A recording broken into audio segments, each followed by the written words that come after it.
As we gather together, we acknowledge that the land upon which our church and homes exist is the ancestral land stolen from the people of the Shoshone-Bannock, the Shoshone-Paiute, Coeur d'Alene, Kootenai, and Nez Perce nations, along with many other tribes whose names have been lost in history. We acknowledge that our presence here today is founded upon the exclusions and erasures of many indigenous peoples.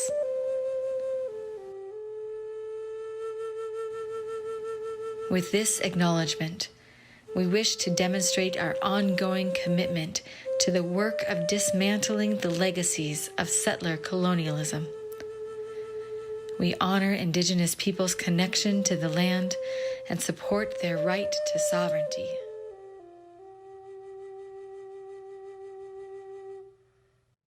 Good morning. Good morning. Welcome to the Boise Unitarian Universalist Fellowship. I'm the Reverend Sara LaWall. I use she, her pronouns. I'm joined today by Gwyn Reid, who is serving as our celebrant and double duty in the choir, along with our fabulous choirs in the house this morning, and we're as full as we can be this morning. It's always worth applauding. Any time we're together is always worth a round of applause. We are a spiritually diverse, justice-seeking religious community with one great aim: to grow in love. Love of neighbor, love for our planet, and love for ourselves. We want to make a special welcome to those of you who are joining us online on Zoom. Let's turn around, big community, and wave at our friends. Friends online, if you have a moment and can turn on your cameras, we'd love to see your beautiful faces here in the sanctuary. Good morning, Pamela and Justin. Good morning, Tom and Eileen, our home. Good morning, Marilyn, Claudia, Linda, Edith, and all of you, Tony, Linda's iPhone, Sharice, Nona, who don't have your cameras on. It's okay, we know you're there. Whoever you are, with your camera on or off, you are welcome here. Wherever you are on your spiritual journey, you are welcome here. Whomever you love, however you identify, you are welcome here.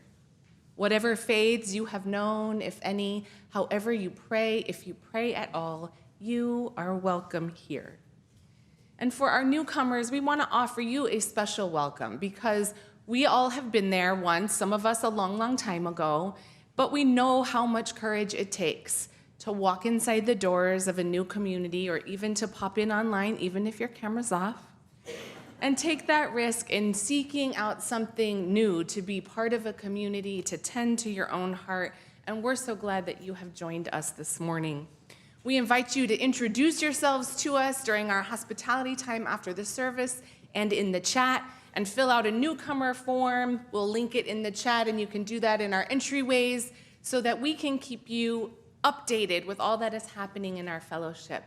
Next Sunday, newcomers, our Inquirer series begins. It's a series of sessions designed to introduce new folks to our congregation and to Unitarian Universalism. They happen right after the service, and if you need a hybrid option, please just make a note in the chat and we can make that available as well. I do have a few announcements I want to highlight for the whole community this morning. First of all, special hospitality thanks to Julia Pope, who is offering our hospitality today with a little boost from Deborah Smith. Thank you, Julia.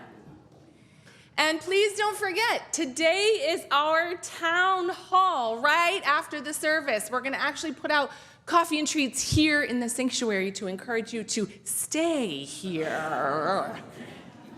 But we're really excited about all of the updates and details we have to share with you about our sanctuary redesign and our HVAC system upgrades, and as we move towards a vote on a potential capital campaign. So we hope that you will stick around. We will still stay on Zoom, so you can come back and join us roughly 15-20 minutes after the service ends. We are in the midst of Black History Month, and we are delighted that our racial justice ministry team is highlighting some exciting events that they are supporting in our community.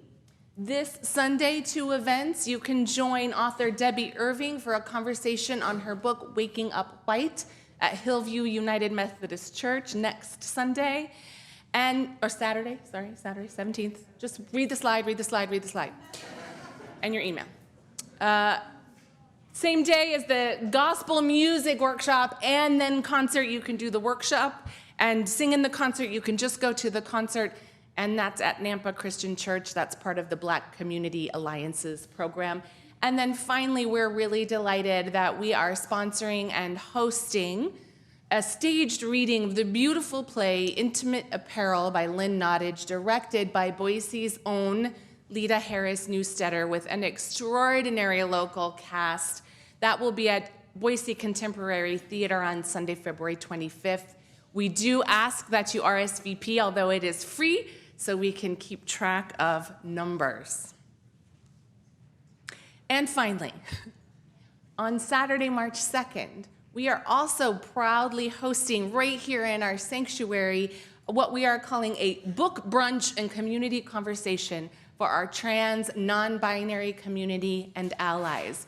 We're really excited to be partnering with our own Skinner House Publishing House, UUA's Skinner House Publishing, as they released last year this beautiful new book called Authentic Selves. One of the contributors to the book will be with us.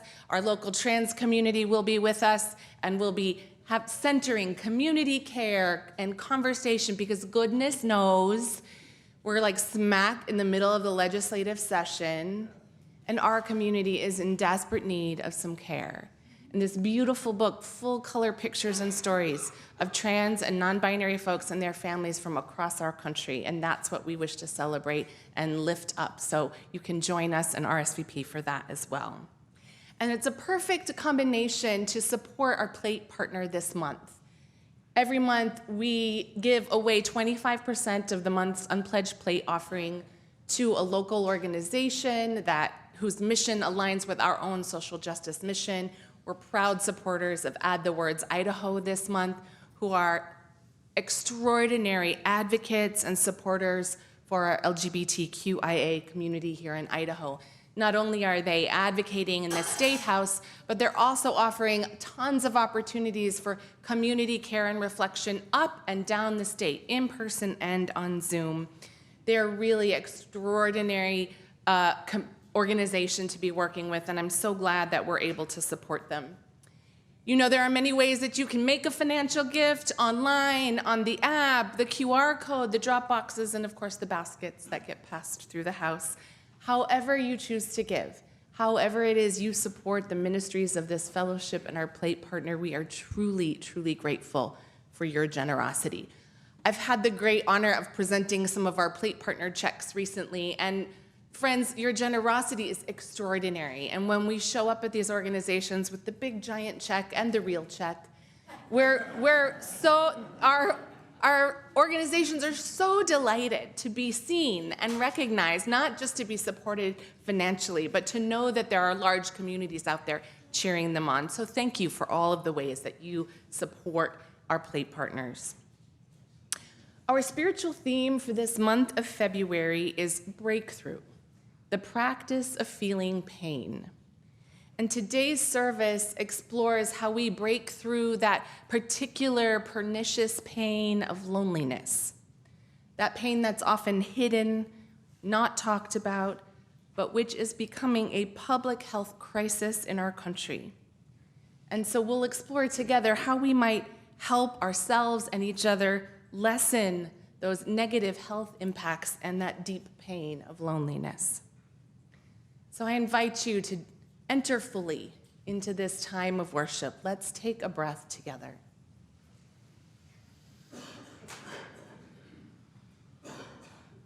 Fill your body with breath. Allow yourself to become fully present in this space, in whatever space you find yourself. Breathe, knowing our breath connects us to our bodies, to our planet, and to one another. Our breath offers us an opportunity for stillness, to tune in to our spiritual center, to listen deeply to our heart's own longing.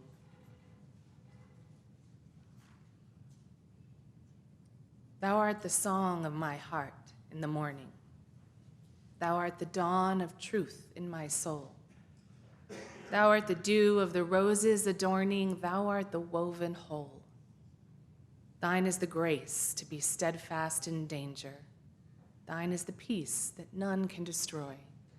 Thine is the face of the need-riven stranger. Thine are the wings of joy. Thou art the deep, to the deep in me calling. Thou art a lamp where my feet shall tread. Thy way is steep past the peril of falling. Thou art my daily bread. Thine be the praise of my spirit uplifted. Thou art the sea to each flowing stream. Thine be the days that are gathered and sifted. Thou art the deathless dream.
Each week, we light our flaming chalice, a symbol of our free faith, a beacon of hope, love, and justice.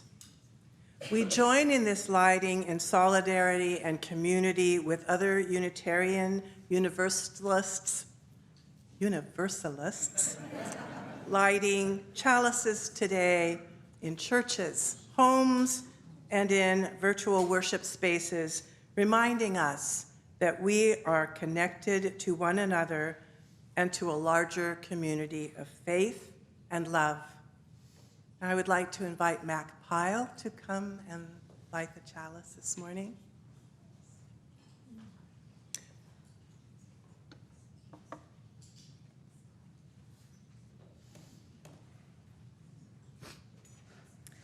As Mike lights the chalice here in the sanctuary, I invite those of you who are joining through our online channel to light a chalice if you have one nearby along with us this morning. Then share in the chat where you have lit your chalice. Thank you.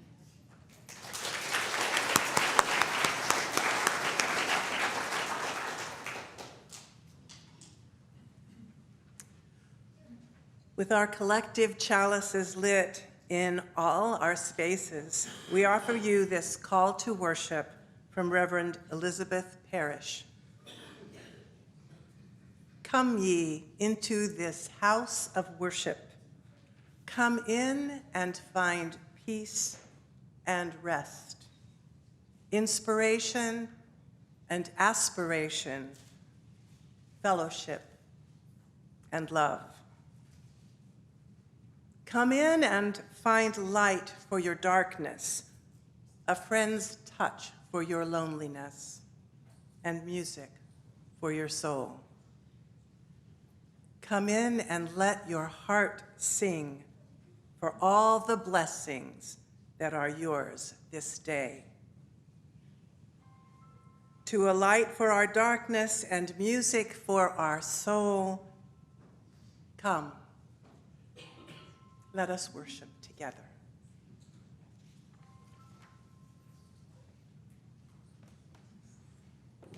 I would like to invite all of our children to come and join me down front for our Time for All Ages this morning.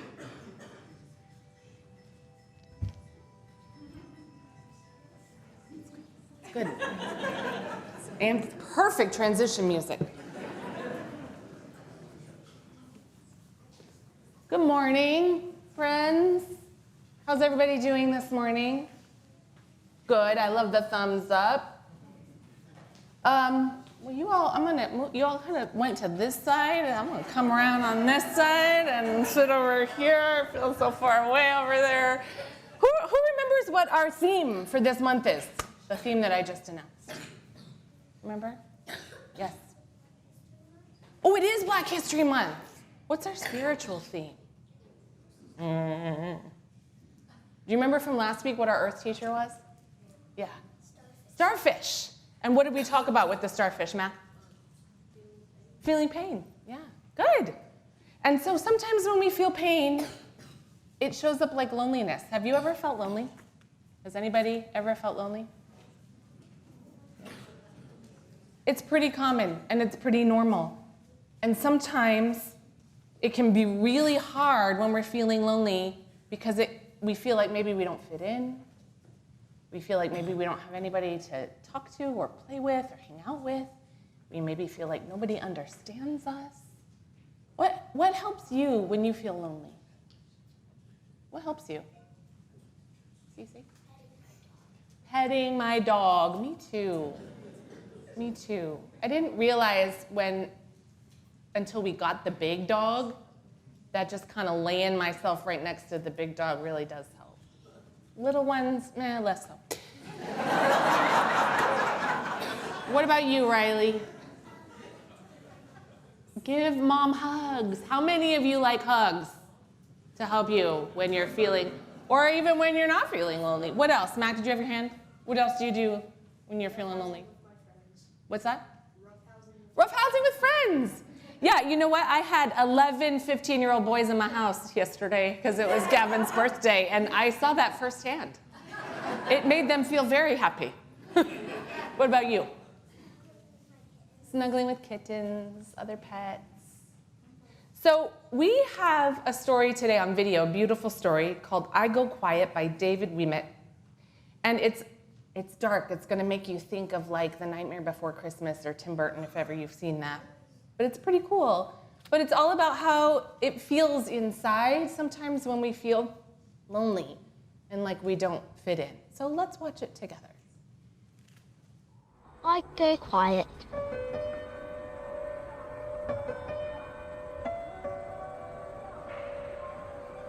Sometimes I go quiet. When I speak, I am not understood, so I go quiet.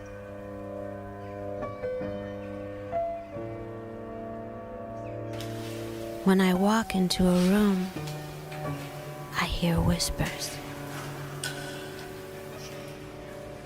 I don't know how I'm supposed to be. I'm timid, I'm small. How should I sound? How should I look? When it's my turn to speak, I go quiet.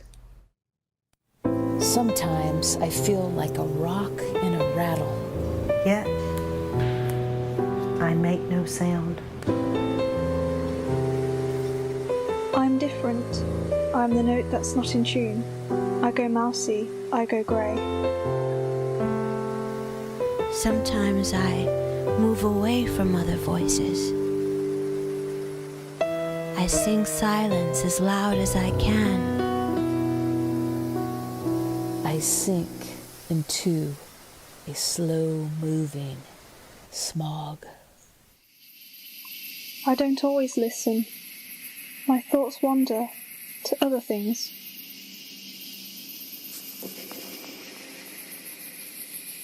I would leave if I could fly.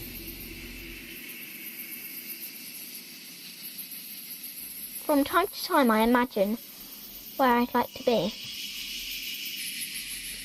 Some days, I shed my black velvet cape, and I soar like a shiny raven. Sometimes, when I go quiet, I read.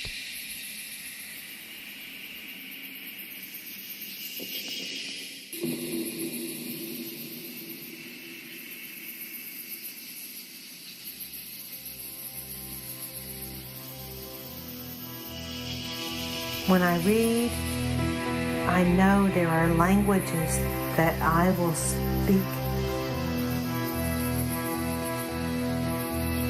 When I read, I know there is a world beneath my branches.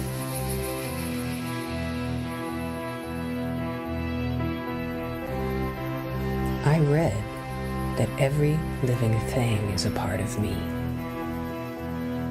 I think I may be part of everything too.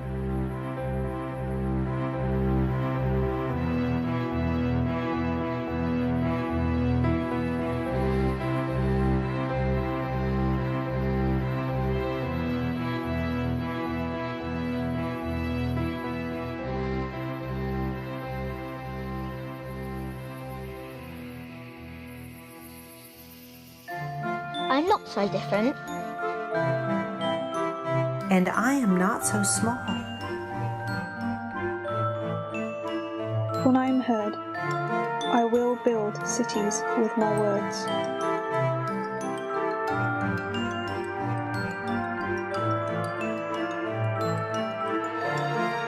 It will not be quiet. Yes, sometimes I go quiet. But someday, I will make a shimmering noise.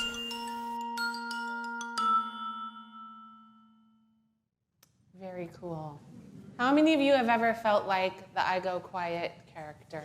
Like you go quiet sometimes when you're feeling bad, lonely, frustrated, yeah. But the good thing to remember, what happened at the end of the book there, and what is a principle of Unitarian Universalism, is that we are all connected. And we're all a part of this amazing planet. And so sometimes we need to help each other remember that. And sometimes it's just maybe as simple as sitting next to a friend. You don't even have to talk. You just read together, right?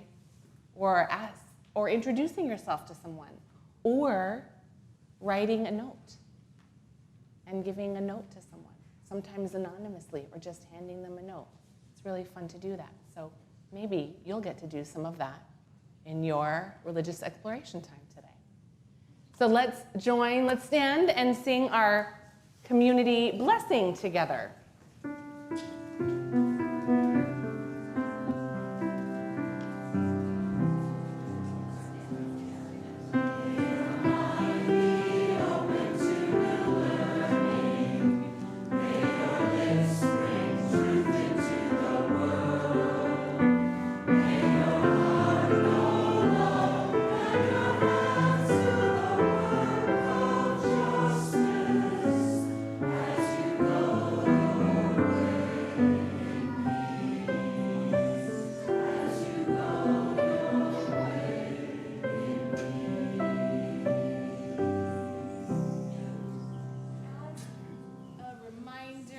K through 5th grade can go with Jem, and Teresa's here with our youth, Teresa and Lyndon, so young youth, teenagers can go out that way.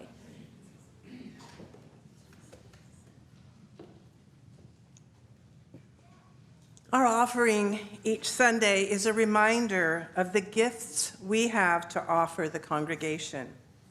Our time, energy, talents, imagination, love, and financial support.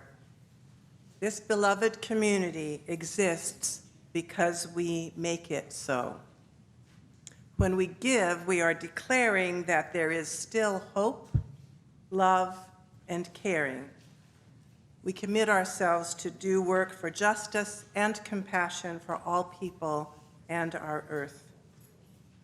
Today, we share the offering gifts with our plate partner, add the words Idaho, as an expression of that commitment and living out our faith in the world. As Reverend Sara shared earlier, there are many ways you can make a financial gift in addition to dropping it in the offering basket. However you choose to give, you nurture our community, and we are grateful.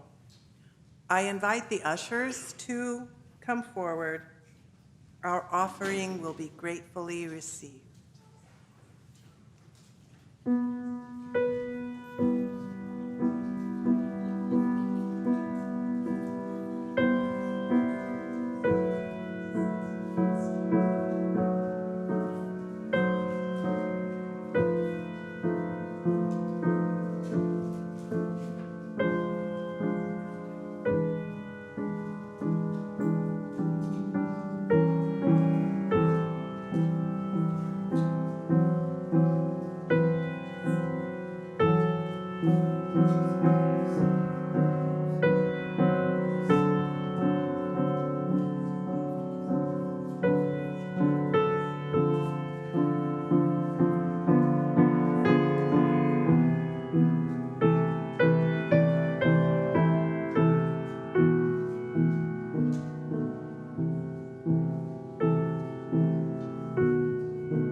invite our ushers to bring our offering forward and invite all of you to join together in our collective blessing of our offering gifts.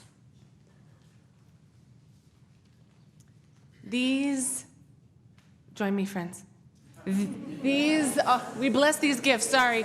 Let's start over. Mike even asked me about this early today, and I was like, no, those are the right words. Those are the right words. Okay. Here we go. We bless these gifts, freely given and freely received.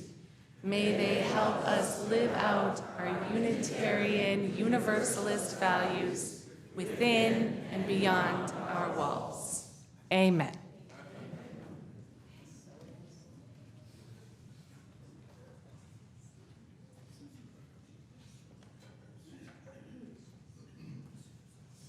Our responsive reading this morning is We Create a Web of Life by Reverend Sara LaWall, who recently retired from her position as our UUA co-director of ministries and the faith development team.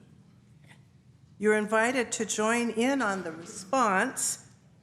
In fact, let's give it a try.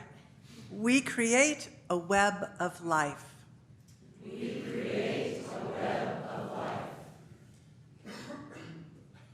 That was beautiful.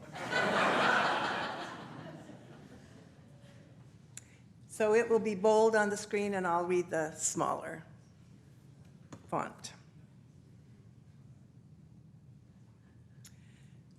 This is finally the time to let go of that crazy notion that we can live separate and aloof from another. We create a web of life.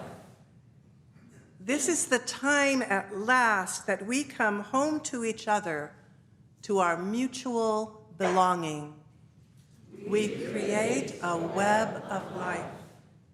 And we create a web of life out of which every single one of us can use everything our stories have given us.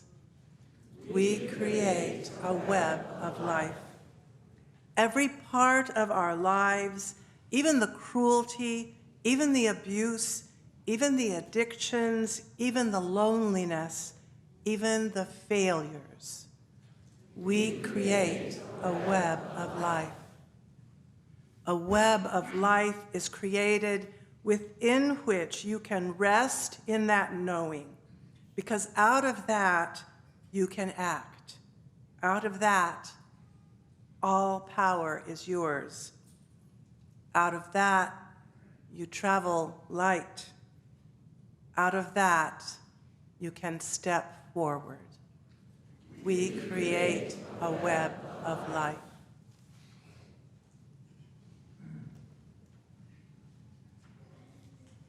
Beautiful words to remind us that each time we come together as a community, we are actively creating that web of life. And that web holds all of us, all of our pain and loneliness and our joys and our sorrows, all of the mess and wonder of what it is to be human in this world. And so we come together to have a time of sharing those joys and sorrows and humanness with one another to create that web of life. We begin this morning by sharing these joys and sorrows. After several setbacks, Dennis Rockwood is getting stronger following abdominal surgery in November. I got to see Dennis earlier this week. He looks wonderful, and both of them thank all of you, their BUUF community and friends, for your practical support and all of your healing thoughts and prayers and energy. And Eileen Oldag is home from the hospital after emergency surgery last week with some complications, celebrating that the mass they removed came back negative for any cancer or malignancy. We celebrate with you, Eileen. And we continue to offer our healing energy to Eileen and to Tom in her ongoing recovery. And Michael Barker began his intensive chemo session in the hospital this weekend in preparation for his CAR T-cell therapy. We send our continued love, blessings, and healing to him and his wonderful family. If you are holding someone in your heart this morning, I invite you to call their name aloud wherever you are and into this space so that we might hold them with you.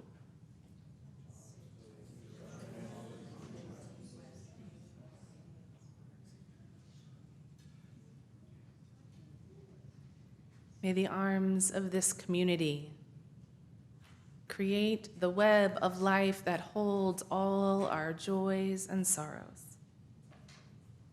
Those spoken aloud and those that remain quiet and close to our hearts. May we feel the collective grace that surrounds us and be transformed by the spirit of life and love, with warmth to celebrate our joys and gentleness to soothe our aching hearts. Breathe with me.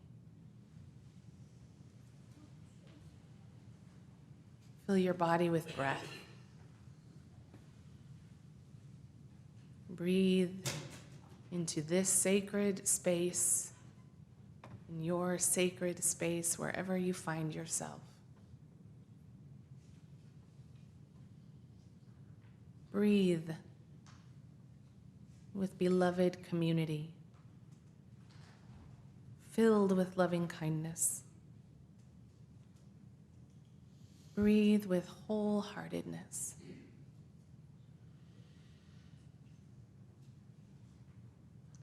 Listen for the love that calls to you in the silence.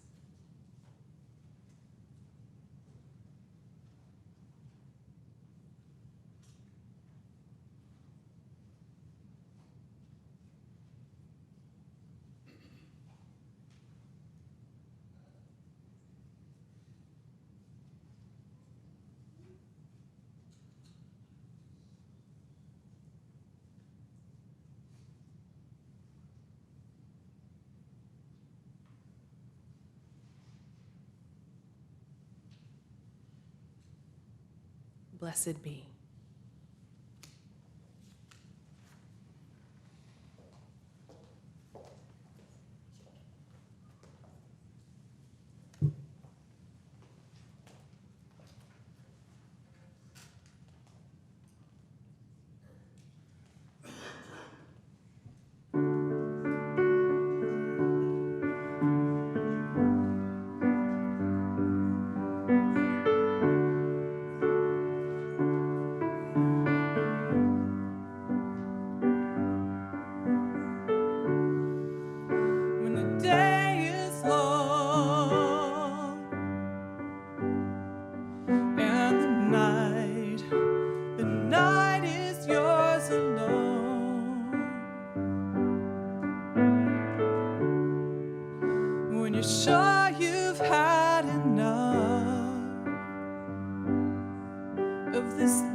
Sometimes everything is wrong.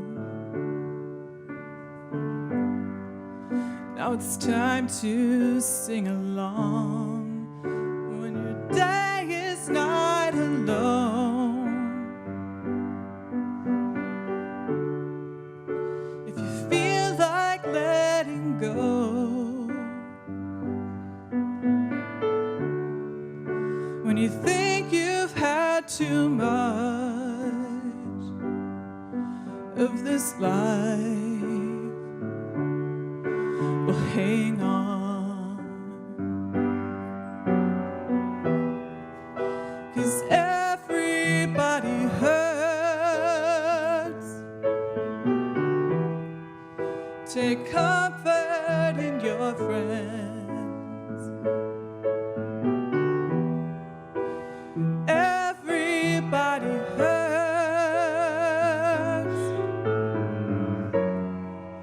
Don't throw your hand. Oh, no.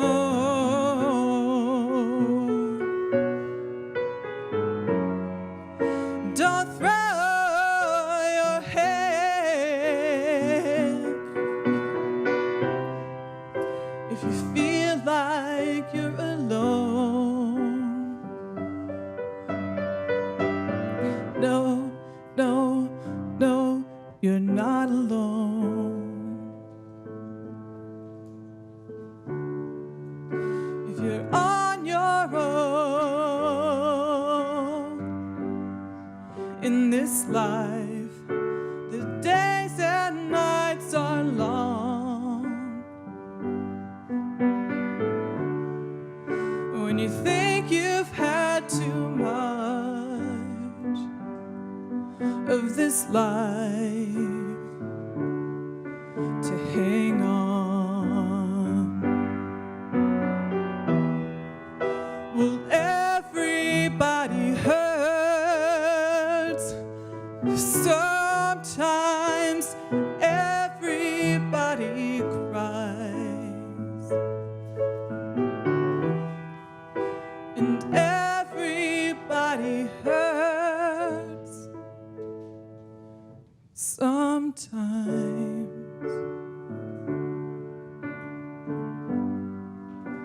And everybody hurts. Sometimes. So hold on. Hold on. Hold on.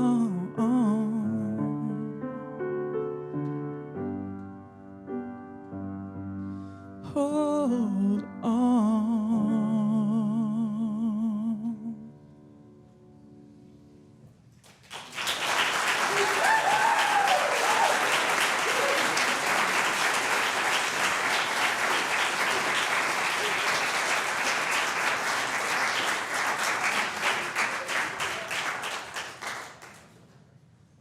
Lessie, thank you. I have to compose myself for a moment here. Now that our hearts are sufficiently cracked open, we can hear the sermon. We can be ready for this sermon. That was beautiful. Thank you. So good to see you back and hear your beautiful voice always. It was interesting to me to talk with the children and watch all their hands come up, even the really young ones, about having felt some loneliness in their lifetime. And I know I want to look at them and tell them that, it gets better. And it does, and then it doesn't, and then it does again, and then it doesn't. It's sort of that weird juxtaposition of life. You might have read last year that the Surgeon General Vivek Murthy issued a national health advisory about the devastating impact of loneliness on our overall health and well-being, naming it as a public health crisis. And it isn't just a prolonged symptom of the pandemic, but that certainly didn't help. It's been growing for a number of years, even prior to the pandemic. And prior to COVID-19, about half of US adults reported experiencing measurable levels of loneliness. And it isn't just adults, young adults, teenagers, children show skyrocketing increases in loneliness and isolation. And we can see and feel the impact of that as mental health challenges are on the rise and suicide rates are on the rise. Loneliness is funny, I find. It's kind of difficult to really describe. It's that sometimes feeling of disconnection and isolation, a feeling of not being seen, like in our Time for All Ages, an inability to relate to others around you or to express yourself vulnerably and authentically. Loneliness can be that feeling of total disappointment by one's family, one's community, government, or culture. And sometimes that loneliness leads to an inability to find comfort and safety outside of your home. Loneliness can feel like you're always lost, always left behind, like you have no one to turn to, like you're in that swirl of the smog from the story. And loneliness is often accompanied by a profound and consistent sadness, and can often feel like and even lead to chronic depression. And loneliness is not the same thing as being alone. I love to be alone. I'm sure many of you do too, a lot. It seems like the older I get, the more I love to be alone. It may be that there were 11 teenagers at my house yesterday. But intentional spiritual solitude, rest, contemplation, taking yourself on a date or a play day, that's very, very different from the pain of chronic loneliness. And even though I love solitude and alone time, I have also felt profound loneliness, from which it would feel like I never emerge. And sometimes I still feel it. The strangest thing about loneliness is that you can be in a room full of people and still feel lonely. And so I'm just curious, I wasn't really paying attention earlier, but last week I asked you all if you'd ever experienced pain, and pretty much everyone nodded or raised their hands.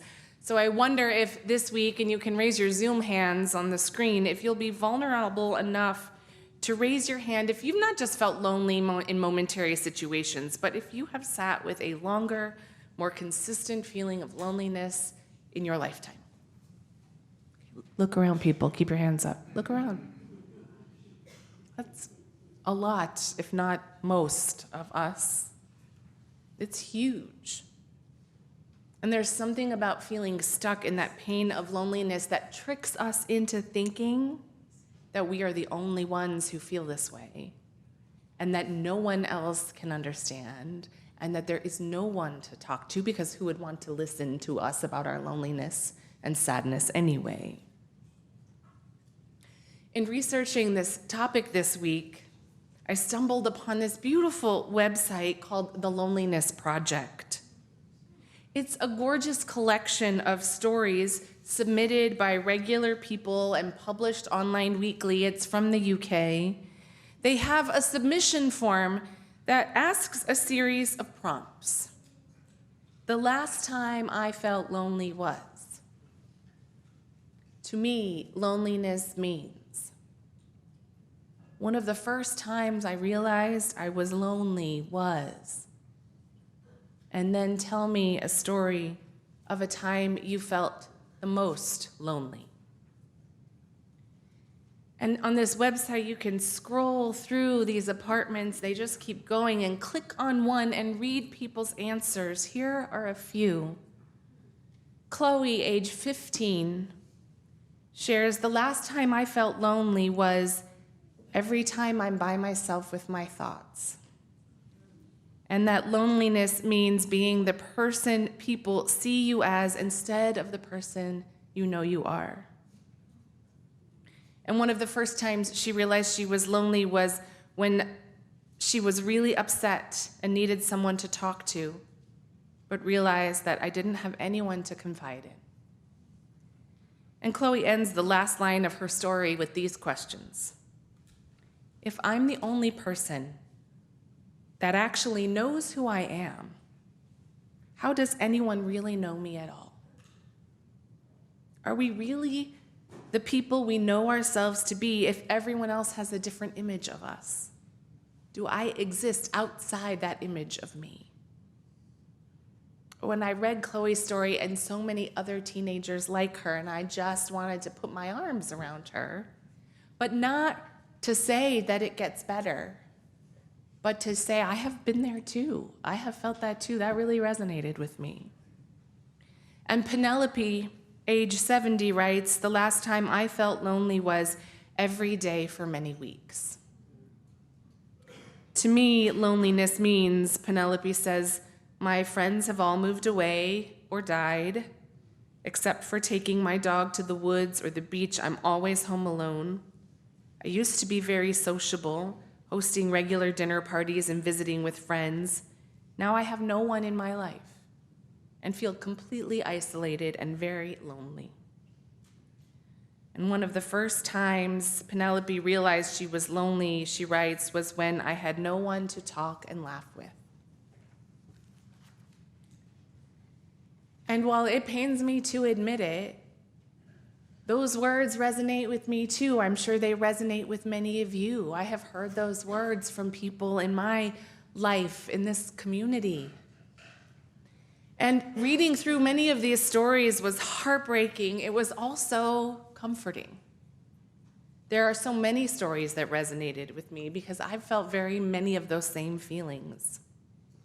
But loneliness, remember, is tricky, and it has that pernicious way of convincing us that no one else is there for us, no one else will understand or care, and no one else wants to listen to our heartbreak or fears or sorrows or dreams even.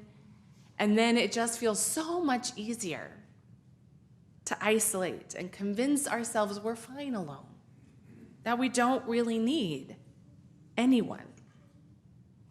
But that eats away at us, literally at our physical well-being, and it is killing us. Because the primary cause of loneliness, according to the Surgeon General, is a lack of social connection. And that makes sense, it seems simple, but the impacts show us that it's really not that simple. Disconnection fundamentally affects our mental, physical, and societal health. Not only does loneliness and isolation increase our risk to develop mental health challenges, but it also increases our risk for premature death. In fact, loneliness is so detrimental to our health that the impact of prolonged lack of social connection and loneliness is as dangerous as smoking up to 15 cigarettes a day. The chart from the Surgeon General.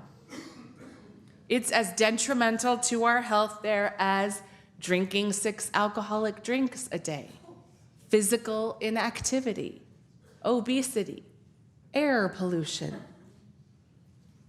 Has the same physical and mental health impacts. When I look at this chart, I feel a lot less guilty about skipping a walk or eating a cheeseburger and fries, let me tell you. But I do worry. I worry about how to address this loneliness. Mine, this community's, our children and youth who we know are struggling, our elders, because that feels so much more complicated. And you would think that strengthening our social connections wouldn't be that hard, especially for all of us here in this community designed around connection. But if it were that simple, we wouldn't be in the middle of an epidemic. How did it get this bad? Certainly, the pandemic atrophied those social connection muscles. We got really good at connecting virtually with access to our own creature comforts 24/7, not having to get out of our pajamas for days on end and being able to turn off our cameras for meetings.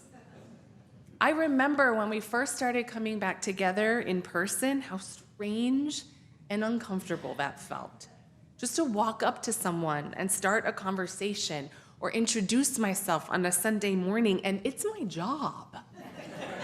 And I was seriously out of practice. I do remember one service in particular where Carrie and I just sat in the front row chatting together while everybody else came in, because I just sort of felt like I forgot how to do it. But long before the pandemic, we as a society struggled with welcoming and engaging in deep, deep connection. It's not in our cultural DNA. not like other cultures anyway, because our culture has long promoted and rewarded hyper-individualism.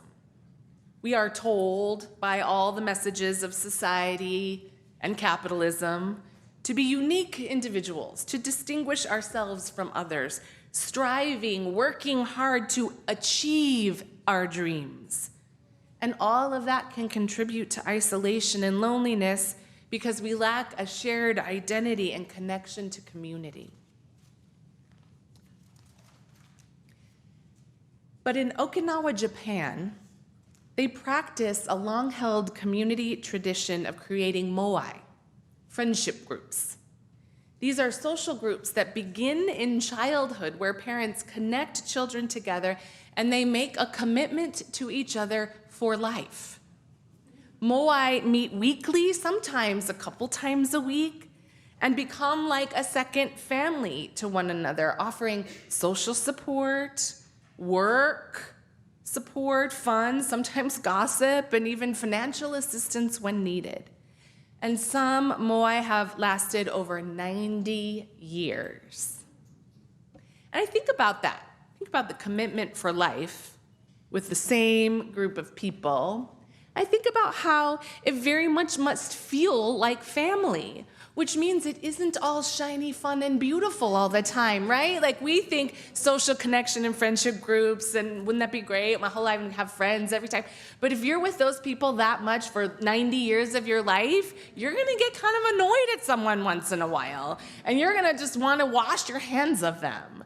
But that deeper bond, that deeper commitment keeps you coming back to the table, and hopefully keeps you speaking honestly and openly with one another. Interestingly, Okinawa is one of those blue zones, those longevity hotspots where elders live longer than almost anyone else in the world. And many researchers believe that moai are one of the most significant factors in their health and longevity. I mean, it makes sense after seeing the slides about cigarettes and alcohol and air pollution. So if we could boil down all of this research into one single principle, one investment for healthy living, it would be this: good relationships keep us happier and healthier, period. But tending to and investing in those relationships isn't always easy. I know in my own life when I have felt most isolated and lonely, reaching out felt even harder, because I didn't think anyone wanted to talk with me or hang out with me, or because I deluded myself into thinking that I was too busy, and I would have to push myself to reach out, to invite a friend to go to dinner, or send that text, or schedule that virtual tea with a colleague, or go to that event that was on my calendar. But I've also experienced the benefits and know that I am much more content and connected when I do make that effort. Now, we are lucky because all of us here and all of us out there have already made a significant investment in the potential for good relationships and social connection. We are here. We have chosen to be part of this fellowship. Even those of you that are brand new, you made an important investment in your well-being when you chose to come here or tune in this morning. Religious communities have always been places where people have come to seek connection with each other and with that something larger, with spirit, with transcendence. And spirituality and spiritual practice are also proven protective factors against loneliness and depression. And that's a whole nother sermon I want to preach someday. In addition to social and spiritual connection, religious communities also offer some additional antidotes to loneliness, so says the Surgeon General.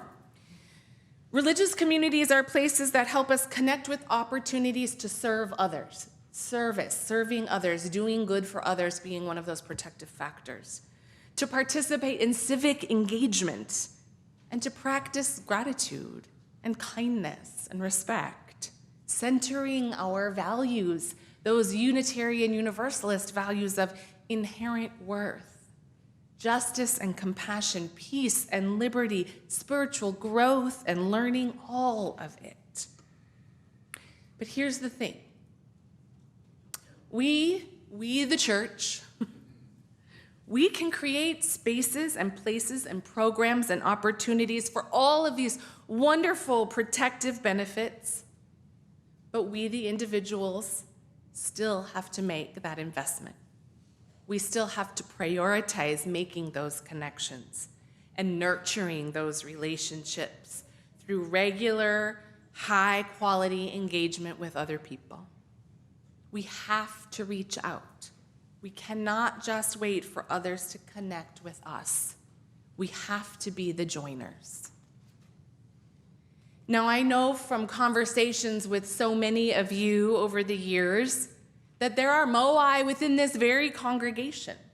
Supper clubs and breakfast groups and coffee clatches and women's groups and walking buddies and writing groups and art-making groups and justice action teams and small group ministry circles and neighborhood pods, all of which prioritize connection and support and service. And these groups, many of them, developed organically on their own out of the common interests of folks who got to know each other, coming into church every week, finding those shared interests and starting their own thing. And all of these groups are strong because of the investment of those who are part of them. And that investment is hard and sometimes complicated, and it's often awkward, but it's so very important to our health, to our actual survival. Think about the pandemic time for a moment, that early shutdown and isolation time. How many things did we do that were hard and awkward and complicated because they were critical for our very survival? And what if we treated the loneliness epidemic with the same kind of intention and seriousness that we treated the COVID-19 pandemic? What would it look like if we made protecting ourselves against the potential threats of loneliness as important as we made the protective measures of the pandemic? If we as a community took the loneliness epidemic more seriously, what would we do? Maybe we would come to church more often. And I offer that in love, not in guilt. We don't do that here. Do not come and confess to me why you haven't been coming to church. I won't absolve you. You don't need it. But coming to church, even when we don't feel like it. Even when we don't feel like it. Because we know that coming to church is good for us, like exercising. Never have I ever loved waking up to my alarm at some ridiculous hour of the morning to exercise, to take my daily walk, or to go to the gym. I am the queen of finding any excuse in the book not to do it. And then, lo and behold, every single time I do it, I inevitably hear myself saying, wow, I really do feel better. This exercising thing really works. It's so good for my mental health. And then the next day, it's like that didn't happen at all. Churches can be the same thing, right? You know, we have a whole 6 days in between we go to church to tell ourselves why we don't need to be going to church. But coming to church more often isn't just for ourselves, but because of the difference that our presence, our light might make in the life of someone else. We might say to ourselves, somebody else might need me today, might need me to be there. And we might make more of an effort to say good morning to people, especially to those people that we don't know, even when we can't remember someone's name, even when it feels awkward. And I know it feels more awkward to some of us than others of us. And we might stick around for social hour instead of rushing out the door immediately after the service, because that social hour feels even more awkward to some of us, less to others of us. But think of all the awkward things we did to help keep ourselves and our community safe during the pandemic. Each of us can start now in our own lives and in the life of this community by strengthening our connections and our relationships, because our relationships are an untapped resource.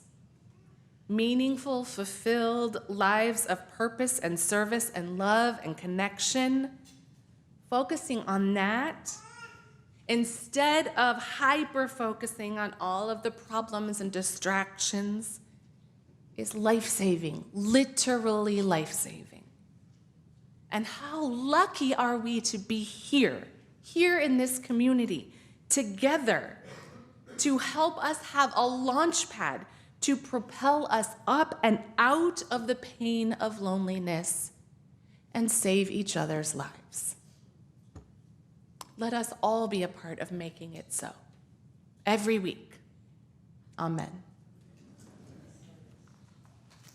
I invite you to join me in a moment of prayer and meditation.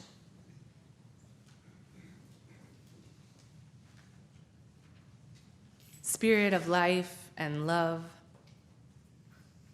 holy mystery. When the pain of loneliness descends upon us, winding its tendrils too tightly around our hearts, may we find the inner courage, the song of strength, to reach out to another, to each other, to a friend, a neighbor, a colleague, to our minister even, to begin the unsteady journey of mending our disconnection and isolation.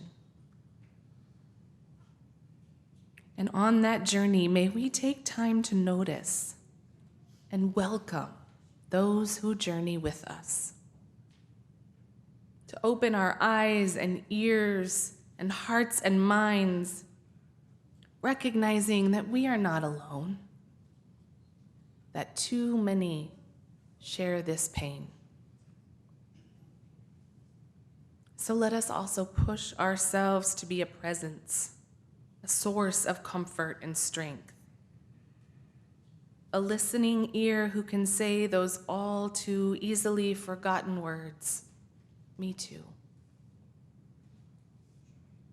Let us be the much-needed light in a beloved's day, for we are all of us beloved, all of us searching, all of us interconnected. And let us gather together here, in this sanctuary of love, with boundless invitations to connect, to serve, to practice justice and compassion, gratitude and kindness, to keep building a better world. Let us gather together here to choose health, our individual and collective health, to restore ourselves, to connect to community, to let our hearts and souls be filled with hope and joy and possibility, reaching out together to rest and be held in the arms of this wondrous love. In the name of all that is holy, we pray. Amen.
you heard those words, friends.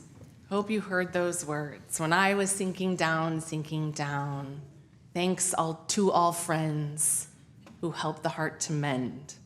Let us rise together. I invite you to rise and place your hands on your heart for our closing blessing. Friends, as your minister, I want nothing more than for each of you, all of us, to live healthy, happy, fulfilled lives. And I know that is not always easy. The forces of our culture and the pain of life too often rears up, and we easily find ourselves in that vicious spiral of loneliness, sadness, depression, pain. But how lucky we are to be part of this community. Whether you are brand new or have been here for decades, because here is where we can begin again each week to connect with that which holds us and holds all. So let us help one another choose health, choose connection, choose service, and choose to see the wondrous love that is always within us, among us, and beyond us. Blessed are we all. Go in peace.